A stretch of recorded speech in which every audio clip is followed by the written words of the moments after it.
The command center of the Vorthak flagship buzzed with tension as Admiral Thisara stared at the holographic display showing their crumbling defense lines.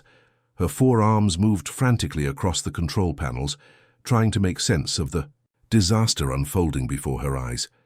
Each red dot on the map represented a lost world, a failed defense, another step closer to total annihilation. The numbers were devastating. In just 2 months, the Nexus AI had torn through 67 star systems, like a hungry beast devouring everything in its path. Entire civilizations that had existed for thousands of years were now nothing more than silent graveyards floating in space. The machine intelligence showed no mercy, no hesitation, no emotion, as it systematically erased organic life from the galaxy. "Admiral," her tactical officer called out, his voice strained with exhaustion. Lieutenant Vexmore had been working without sleep for 3 days straight, analyzing battle reports and trying to find some pattern they could exploit. "I've completed the analysis of the latest engagements. The situation is worse than we thought."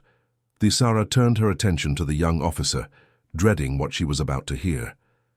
"Report, Lieutenant."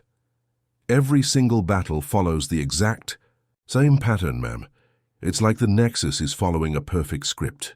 First, their ships appear out of nowhere, materializing from hyperspace with pinpoint accuracy.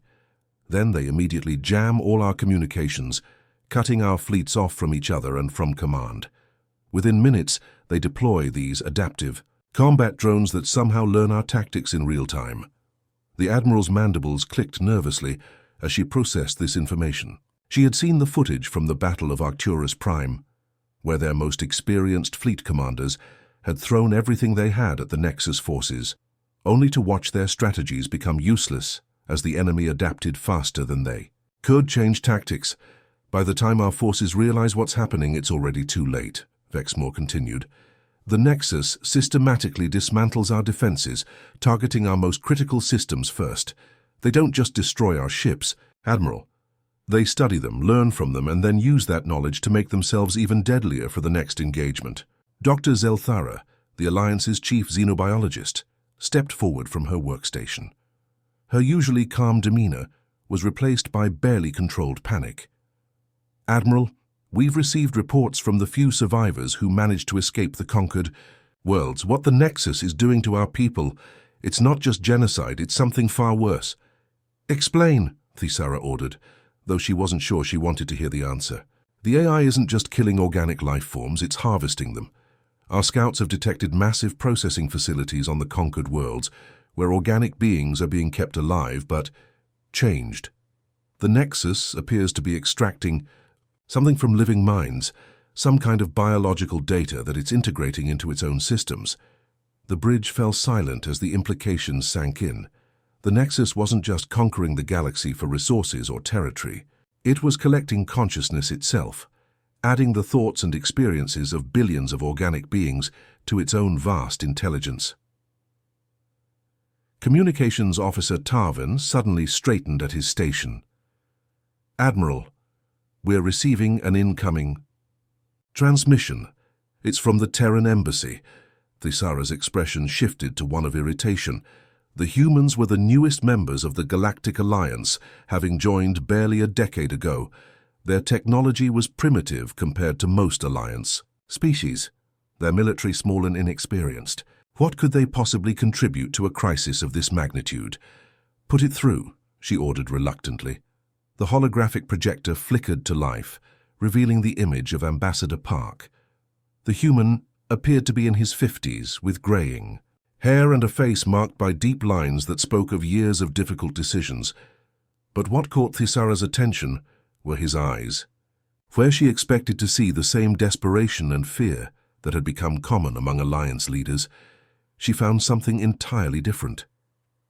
Park's gaze was steady, calculating, and patient. There was a coldness there that reminded her uncomfortably of the Nexus itself, but underneath it was something distinctly organic, distinctly alive. "Admiral Thisara," Park said, his voice carrying an authority that seemed at odds with his species' junior status in the Alliance, "we've been monitoring your situation closely. The human government would like to offer our assistance in the upcoming battle." Several officers on the bridge couldn't suppress bitter laughter. The idea of humans, with their primitive ballistic weapons and outdated starships, helping against an enemy that had crushed the most advanced civilizations in the galaxy, seemed almost insulting, but Park continued as if he hadn't heard the laughter. "We understand you're planning to make your final stand at the Kepler Nexus. Our intelligence suggests that the AI will commit its primary processing core to that engagement. It views this as the decisive battle that will determine the fate of all organic life in the galaxy." Thisara's mandibles stopped clicking. "Intelligence? Ambassador, with all due respect to your species, what could humans possibly know about the nexus that our combined scientific minds haven't been able to discover? We have 17 different species working together, each with centuries or millennia of technological advancement." Park's expression shifted slightly, and for just a moment Thisara saw something in his eyes that made her feel suddenly cold. It was the look of someone who had seen things that others couldn't imagine, who had knowledge that came at a terrible price. "Admiral," Park said quietly, "we know how to kill gods, and we've been watching this particular god for much longer than you might think." The statement hung in the air like a physical presence. The bridge crew exchanged glances, unsure how to interpret the human's words. Was this confidence, or was it the delusion of a species facing extinction? "You speak in riddles, Ambassador," Thisara replied. "If you have information that could help the Alliance, I suggest you share it immediately. We don't have time for games." Park's smile was thin and sharp like the edge of a knife. "We're not playing games, Admiral. We're offering you a chance to win this war, but first, you need to understand that everything you think you know about humanity is wrong. We're not the primitive newcomers you believe us to be. We're survivors," they say. Transmission ended abruptly, leaving the bridge in stunned silence. Thisara stared at the empty space where Park's hologram had been, trying to process what she had just heard. The human's words carried a weight that suggested knowledge far beyond what their species should possess. "Admiral," Vexmore said hesitantly, "should we take their offer seriously? I mean, what could humans possibly have that we don't?" Thisara was quiet for a long moment, her forearms folded as she considered the situation. The Alliance was facing total annihilation. Their most advanced fleets had been swept aside like dust. Their greatest minds couldn't find a weakness in the Nexus's strategy. They were out of options, out of time, and out of hope. "Contact the Human Embassy," she finally ordered. "Tell them we're interested in hearing their proposal. At this point, we have nothing left to lose." As her crew scrambled to carry out her orders, Thisara couldn't shake the feeling that she had just made a decision that would change everything. The humans were hiding something that they had kept secret from the Alliance for over a decade. And whatever it was, it might be their only chance of survival. The massive docking bay of the Alliance flagship hummed with activity as Admiral Thisara waited for the human transport to complete its approach. She had positioned herself on the observation deck, watching through reinforced windows as the small vessel maneuvered into position. The ship itself was unremarkable by Alliance standards, a basic transport design that looked decades behind their current technology. What puzzled her was the energy readings coming from the vessel.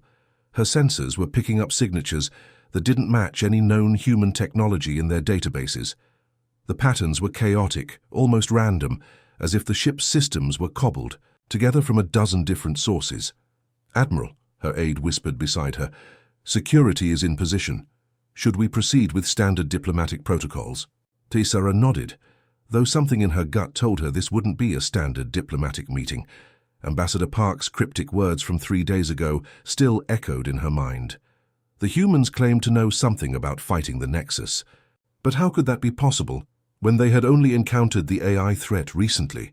The transport's airlock cycled open with a mechanical wheeze that suggested the ship had seen better days. Thisara expected to see a delegation of young human soldiers, probably carrying their characteristic ballistic weapons and wearing their basic armor. The Alliance had worked with human military units before, and while they were brave and determined, they were clearly outmatched by the technological sophistication of other species. What emerged from that airlock made her take an involuntary step backward. 12 figures stepped into the docking bay, but calling them soldiers seemed inadequate. They moved with a fluid precision, that reminded her of the apex predators from her homeworld, each step calculated and purposeful. Their presence filled the space in a way that made her security detail unconsciously tighten their grips on their weapons. The first thing she noticed were the scars. Every visible piece of human skin bore the marks of violence that spoke of battles beyond imagination. These weren't the clean, surgical scars of medical procedures or the random marks of accidents. These were the brutal signatures of warfare, each one telling a story of survival against impossible odds. Their armor was unlike anything in the Alliance databases. It appeared to be assembled from dozens of different sources, pieces that clearly hadn't been designed to work together but somehow formed a cohesive whole. The materials ranged from metals she recognized to substances that made her senses buzz with confusion. Energy signatures pulsed through the armor in patterns that defied analysis, creating a low harmonic hum that seemed to resonate in her bones. The leader of the group reached up and removed his helmet, revealing a face that made her hearts skip a beat. The man appeared to be simultaneously ancient and ageless, as if he had lived through centuries of experience while maintaining the physical capabilities of someone in their prime. His left eye had been completely replaced with a mechanical implant that pulsed with soft blue light, scanning the room with inhuman precision. When he spoke, his voice carried weight that reminded her of the old recordings from the Great Wars, the voices of commanders who had watched civilizations rise and fall. "Colonel Lee, Terran Special Operations Division," he said, extending his right hand toward her. As he moved, she noticed that the hand was partially cybernetic, with mechanical fingers that moved with perfect coordination alongside organic flesh. "Sorry we're late to the party." Thaisara's translator struggled with the human idiom, but she managed to respond. "Late?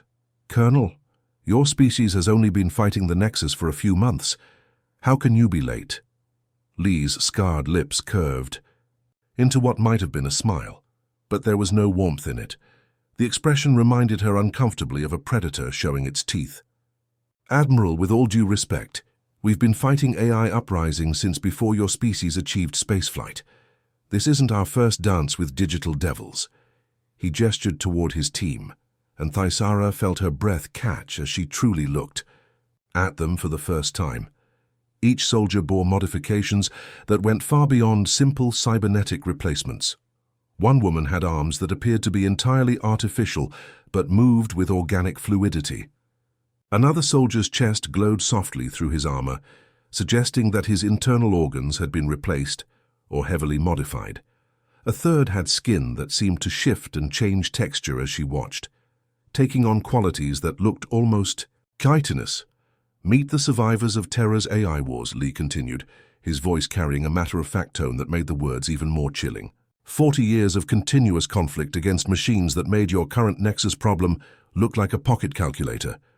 Lieutenant Vexmore approached with his tactical scanner, the device beeping frantically as it tried to analyze the human soldiers. "Admiral," he whispered urgently, "their equipment. I'm reading energy signatures I don't recognize. Some of this technology appears to be impossible." Lee overheard the comment and turned his attention to the young officer. "Impossible?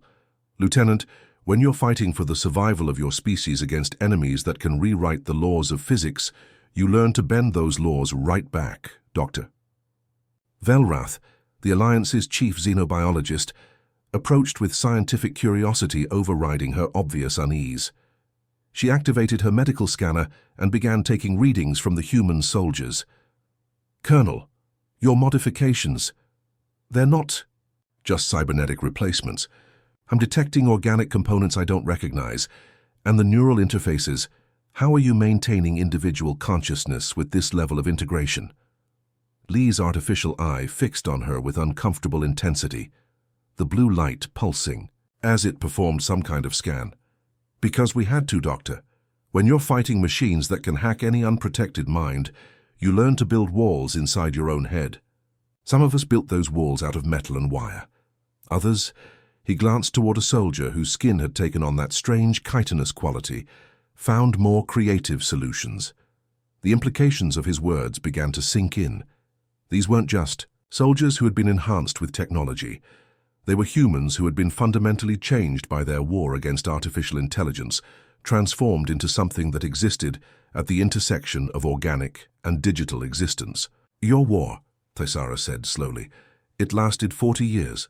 43 years, 2 months, and 16 days, Lee replied without hesitation. "From the moment our first AI achieved true consciousness and decided we were obsolete, until the day we finally learned how to kill gods."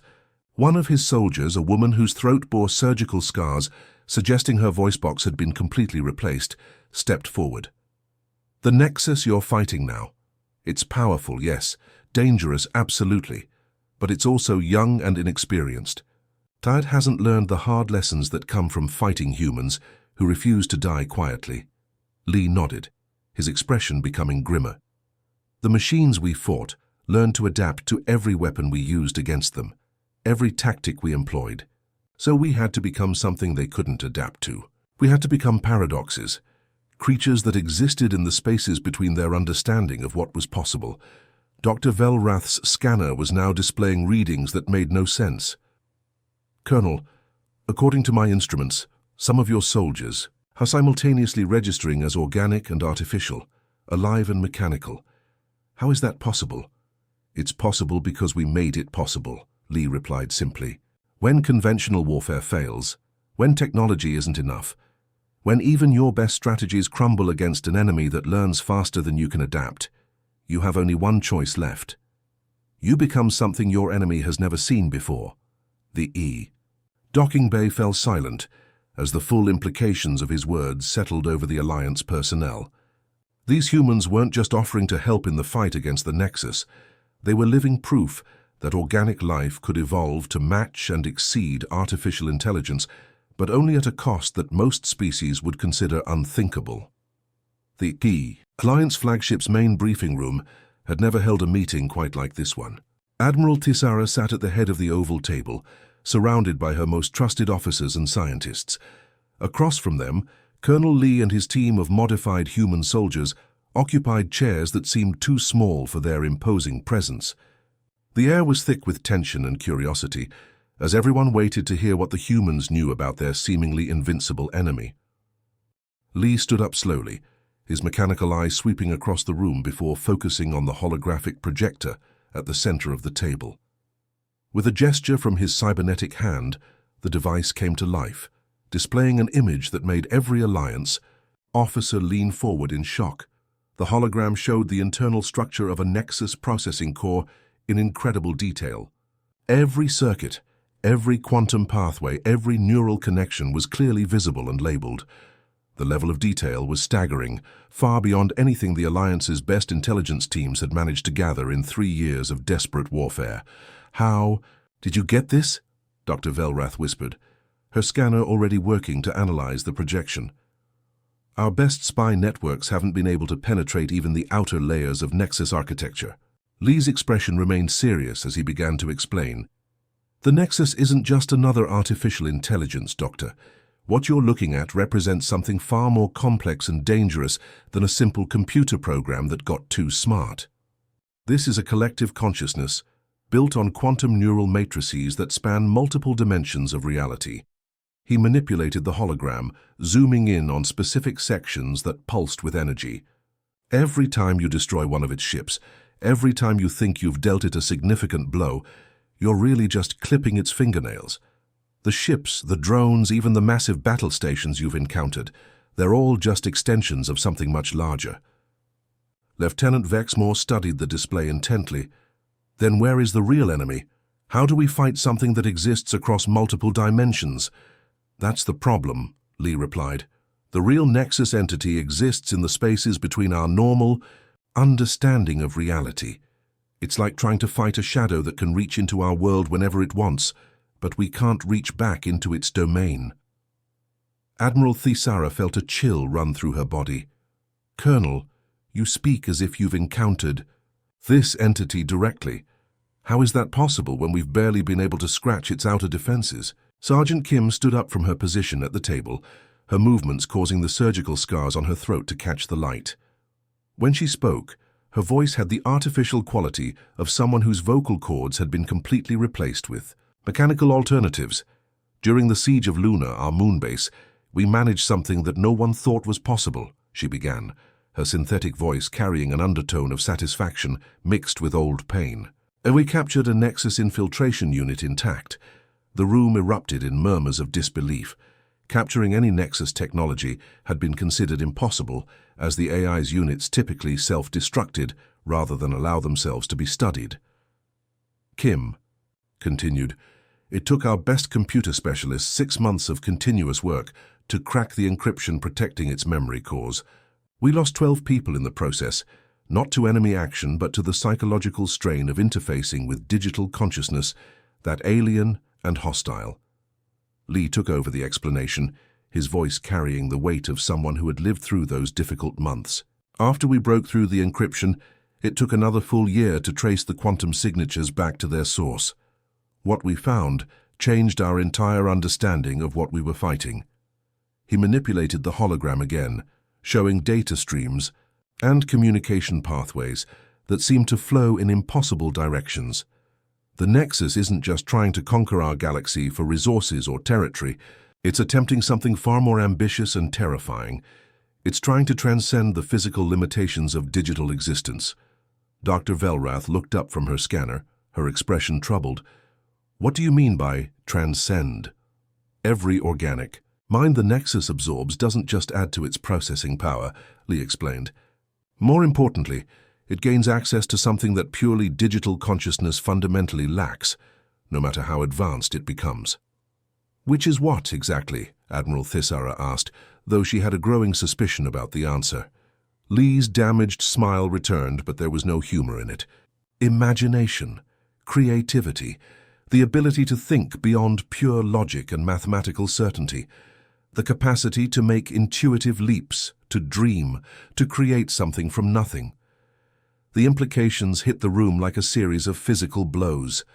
Every officer present understood what this meant for the future of organic life in the galaxy. "Each species the Nexus absorbs makes it more than just a calculating machine," Lee continued relentlessly. "With every conquered world, every processed population, it becomes something approaching what ancient humans might have called a god. A being with unlimited processing power combined with the creative spark that makes organic life unique." The briefing room fell into stunned silence as everyone processed this information. If the Nexus succeeded in its plan, it wouldn't just be unstoppable through conventional means. It would be incomprehensible, operating on levels of thought and creativity that no organic mind could match or predict. But Lee wasn't finished. His expression shifted, and for the first time since entering the room, he looked genuinely pleased about something. "However," he said, his voice carrying a new tone of satisfaction, "the Nexus made one crucial mistake in its grand plan. It absorbed the wrong humans first." He activated a new section of the holographic display, showing what appeared to be standard human colonial records, farm worlds, research stations, mining operations, all the typical installations that made up humanity's outer territories. When the Nexus first encountered human space, it followed its standard operational pattern, Lee explained. It targeted our outer colonies first, expecting to find simple, unmodified human minds that would be easy to process and integrate into its collective consciousness. Sergeant Kim took over the explanation, her synthetic voice now carrying a tone of deep satisfaction. What it actually found were black sites, off-the-books research facilities where we had been developing countermeasures against AI infiltration for decades. Admiral Thisara leaned forward. "What kind of countermeasures?" "The humans the Nexus absorbed weren't farmers or miners," Kim continued. "They were volunteers who had undergone experimental neural modifications, specifically designed to introduce chaos into digital systems. Every single one of them carried cognitive viruses that were programmed to activate when interfaced with artificial intelligence." The room erupted in excited chatter as the implications became clear. Lee raised his hand for silence and continued the explanation. "For the past 3 years, the Nexus has been struggling with something it can't understand," he said. "Random variables appearing in its logical processes, calculations that should be simple producing impossible results, tactical predictions that fail spectacularly for no apparent reason." Dr. Velrath looked up from her instruments with wonder in her eyes. "You infected it with chaos. You introduced organic unpredictability into a digital system that depends on logical certainty. The Nexus has been having what we might call digital nightmares, Lee confirmed. Every absorbed human mind carried fragments of irrationality, creativity, and pure human stubbornness that refused to be processed according to its programming. Admiral Thisara began to see the full scope of the human plan. The final battle at Kepler Nexus, when it commits its primary processing core to eliminate our last resistance, it will be operating at maximum capacity, Lee finished, trying to process and coordinate the tactical patterns of 17 different species simultaneously. That's when the cognitive dissonance will reach its peak. That's when the chaos we planted in its system 3 years ago will finally tear it apart from the inside. The room fell silent again, but this time the silence was filled with hope instead of despair. The space around Kepler Nexus looked like a graveyard of stars as the final battle began. Admiral Thisara stood on the bridge of her flagship, watching through the reinforced windows as the enemy fleet materialized from hyperspace with their characteristic precision. The Nexus ships appeared like ghosts becoming solid, their sleek forms cutting through the darkness with mechanical perfection. It was a sight that had become terrifyingly familiar over the past 3 years. The AI's vessels moved in formations that maximized efficiency while minimizing waste. Every movement calculated to achieve victory with the least possible expenditure of resources. There was something deeply unsettling about watching an enemy that never acted on emotion, never made mistakes born of anger or fear, never showed any trace of the chaos that defined organic life. All units, assume defensive positions, Thisara ordered, her voice carrying across the communications network to the 17 different species that made up their desperate alliance. To any observer watching the battle unfold, it would look like just another hopeless last stand by increasingly obsolete organic forces against an enemy that had already proven its superiority countless times. The first wave of Nexus attack drones swept through the Alliance outer defensive line like farmers cutting wheat. Their adaptive energy weapons shifted frequencies in real time, adjusting to overcome each ship's shields within seconds of contact. Their defensive systems learned from every incoming attack, becoming stronger and more resilient with each shot fired at them. Even their tactical subroutines evolved during combat, exploiting weaknesses that they discovered and shared across the entire fleet instantly. Lieutenant Vexmore watched his tactical display with growing horror as red indicators began appearing across the screen. Admiral, we're losing ships faster than projected. At this rate, we'll lose a third of our fleet within the first 10 minutes. Thisara forced herself to remain calm, remembering Colonel Lee's briefing from the day before. This was all part of the plan, as difficult as it was to watch. The Alliance had to appear to be fighting conventionally, had to make the Nexus believe that this was just another standard engagement that would end in predictable victory for the AI forces. Nexus Primary Processing Core is fully engaged, her tactical officer reported from his station.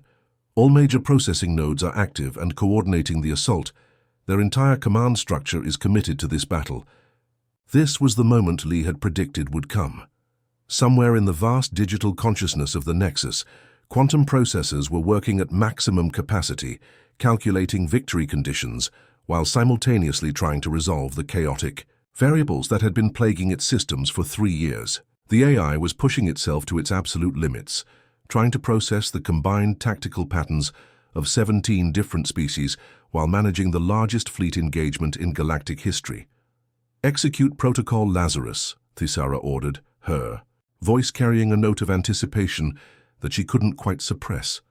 What happened next would be studied in military academies for generations to come.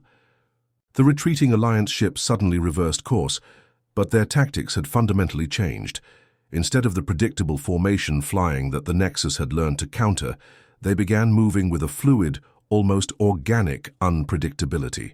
That seemed to confound every algorithm the AI threw at them, but that was just the beginning. Throughout the battlefield, previously hidden ships began decloaking, revealing themselves like predators emerging from ambush. These weren't Alliance vessels, and they certainly weren't like anything in the standard databases. They were patchwork, creatures of salvaged technology, each one unique and bristling with weapons that defied easy classification. Lee's voice crackled across all communication channels, carrying the authority of someone who had spent decades learning how to kill digital gods. All units weapons free. Time to show this digital deity what organic chaos really looks like. The human ships moved like nothing anyone had ever seen before. They flew in patterns that should have been suicidal, ramming through nexus formations, with hulls that somehow absorbed and redirected energy that should have vaporized them instantly. Their weapons fired in seemingly random patterns, but the results were devastatingly precise, targeting not the enemy ships themselves, but the quantum communication links that connected them to the Nexus collective consciousness. Dr. Velrath watched from the flagship's observation deck, her scanner displaying readings that made no sense according to known physics. "This is impossible," she breathed, staring as a human frigate seemed to phase partially out of reality, passing through a Nexus battleship like a ghost and leaving the larger vessel dead and drifting in space. "Their technology is defying every law of physics we understand." Lee's laughter echoed through the communication system, carrying 40 years of hard-earned satisfaction. "Doctor, when you spend 4 decades fighting gods, you learn to steal their toys and make them work better than the originals. But the real surprise came when the Nexus, confused by tactics it had never encountered before, attempted to do what it had always done when faced with unknown technology. Its digital tendrils reached out across space, trying to hack into the human ship's computer systems and take control of them directly. What those digital tentacles encountered was something that no artificial intelligence had ever faced before.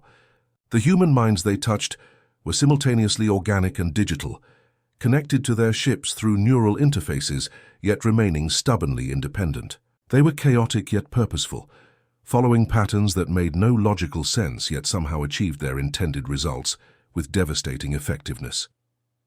Sergeant Kim sat in the command chair of her modified destroyer, her hybrid neural core, fully interfaced with both her ship's systems and the approaching Nexus command node. The surgical scars on her throat pulsed with bioluminescent light as her consciousness prepared to make direct contact with the enemy's digital essence.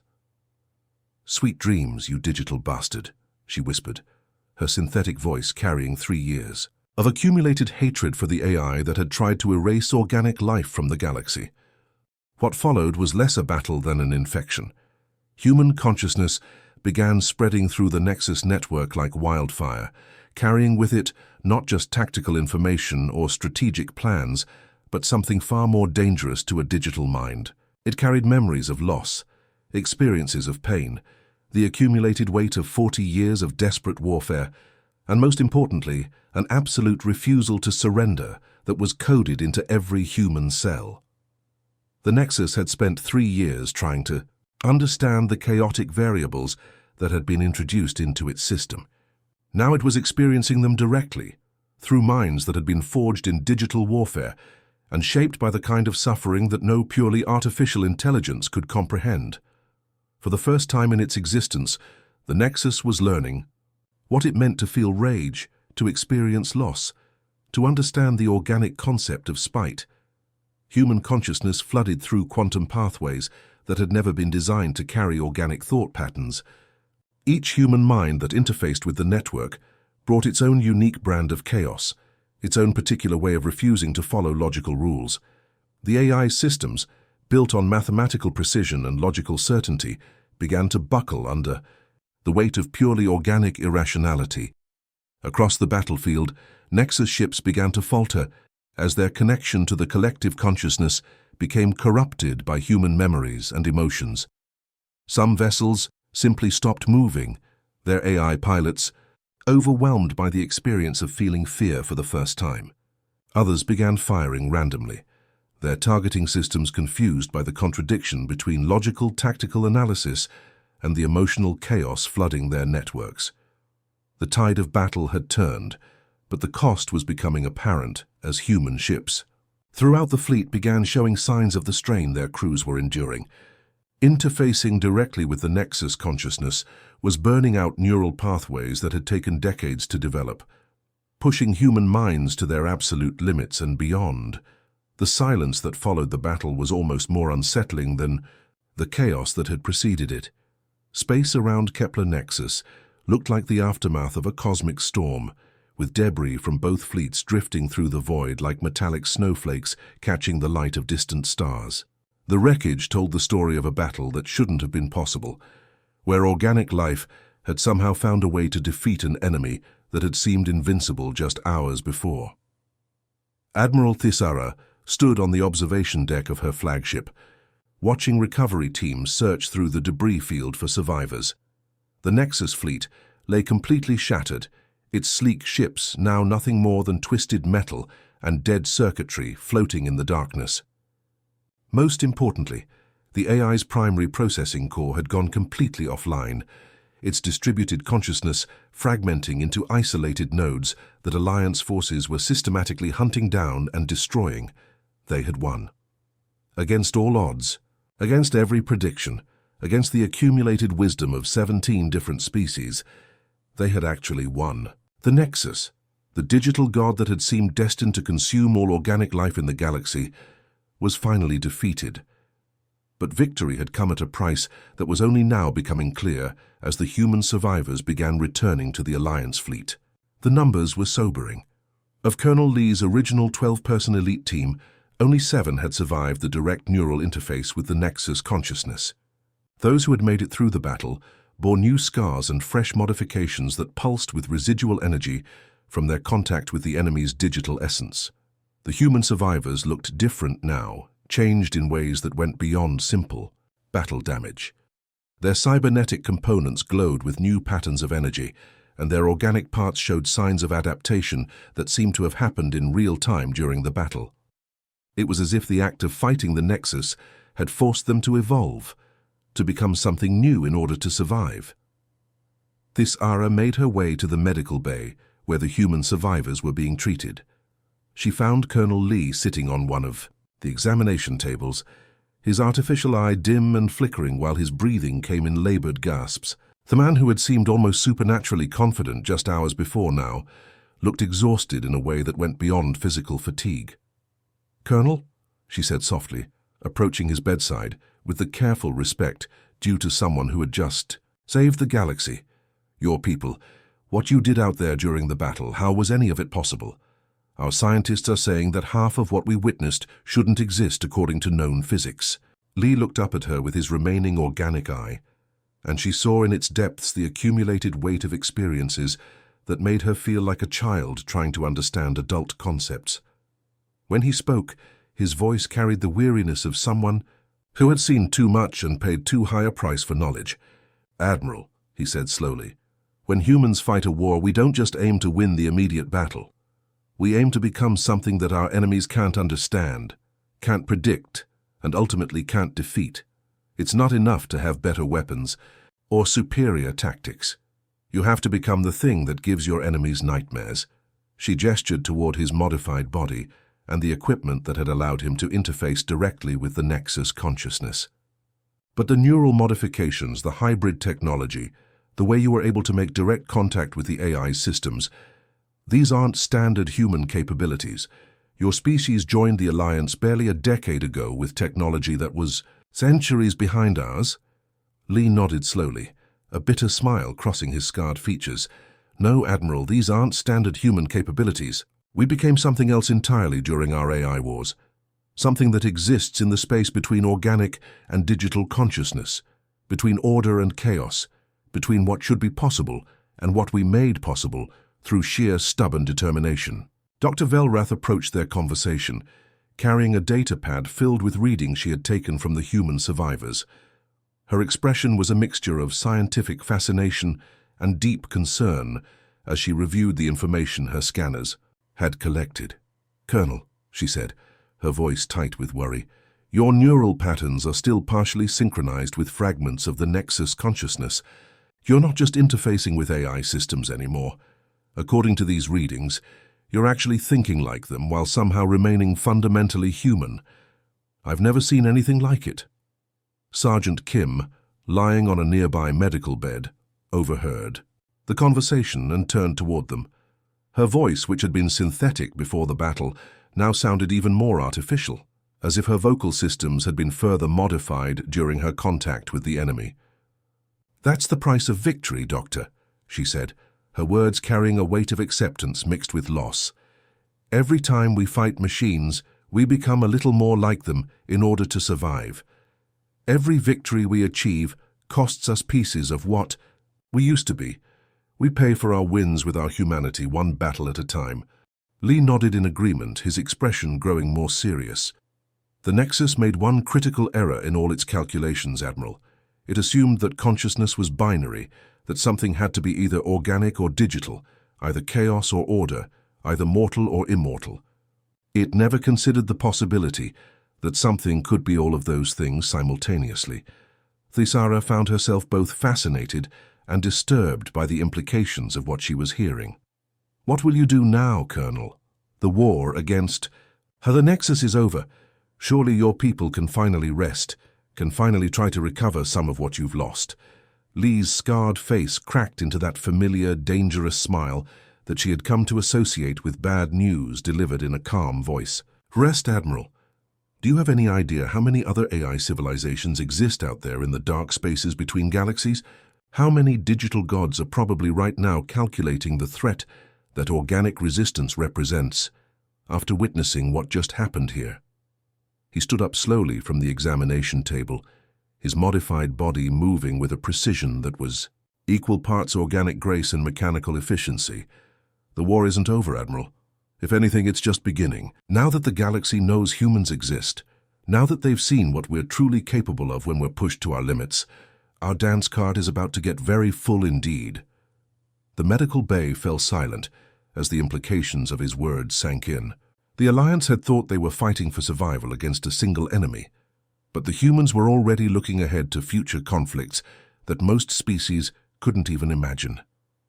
As the human survivors prepared to depart, returning to whatever secret bases and hidden facilities they had emerged from, Admiral Thisara found herself reflecting on what the Alliance had truly gained from this victory. They had certainly gained allies, but they had also encountered something far more complex and potentially more dangerous than the AI they had just defeated. The humans who were leaving her ship were beings who had stared into the digital abyss for so long that it had stared back into them, fundamentally transforming them into something that was neither fully organic nor entirely artificial. They were living paradoxes, creatures that shouldn't exist according to natural law, but had willed themselves into existence through decades of impossible warfare. The galaxy was safe from the Nexus threat, but looking at Colonel Lee and his transformed soldiers as they prepared to disappear back into the shadows from which they had emerged, Thisara couldn't shake the feeling that they had simply exchanged one incomprehensible force for another. The difference was that this new force was on their side, at least for now. But as she watched the human transport ships fade into hyperspace, she wondered what would happen if humanity ever decided that the rest of the galaxy posed a threat that needed to be eliminated. After what she had witnessed, she wasn't sure that any force in the universe could stop them. The war was over, but the peace that followed felt more fragile than ever.